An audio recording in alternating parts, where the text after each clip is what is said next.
যেদিন আমি কারো কাছ থেকে ধোঁকা পেয়েছিলাম সেদিন থেকে আমার কোনো মানুষের প্রতি আর ভরসা নেই। আমি বাকি মেয়েদের জাজ করছি না, হয়তো আমার কপালটাই খারাপ ছিল। কিন্তু ভাই, আমি আর এই দুনিয়ায় কোনো মেয়েকেই বিশ্বাস করতে পারবো না।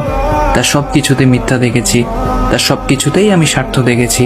সে জানতো না আমি তার জন্য কি কি ভেবে রেখেছিলাম। আমার বন্ধুরা আমাকে বলে, দুনিয়ার বাকি মেয়েগুলা কি মরে গেছে নাকি?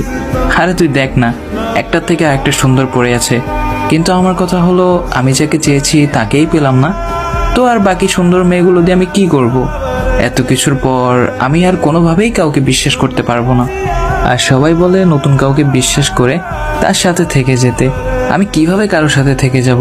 আমি এটা কখনোই বিশ্বাস করতে পারবো না যে আজকে যে মানুষটা আমার সাথে আছে কালকে সে আসলেই আমার হবে। এই দুনিয়ায় সবকিছুই ভালো, কিন্তু সেটা দূর থেকে। কখনো এটা ভেবো না 100% মানুষটা ওই রকম যেমনটা সে দেখায়। যেদিন থেকে সে ওই কাজটা করেছে যেটা তার করার কথা ছিল না, সেদিন থেকে দুনিয়ার এসব মোহমায়া বাদ দিয়ে নিজের কাজের দিকে মনোযোগী হলাম। আর হ্যাঁ, আমি অনেক ডাউন হয়ে গেছিলাম আর ডিপ্রেশনেও চলে গিয়েছিলাম। আসলে আমি কখনো ভাবতেও পারিনি তার কারণে আমার এই হাল হবে।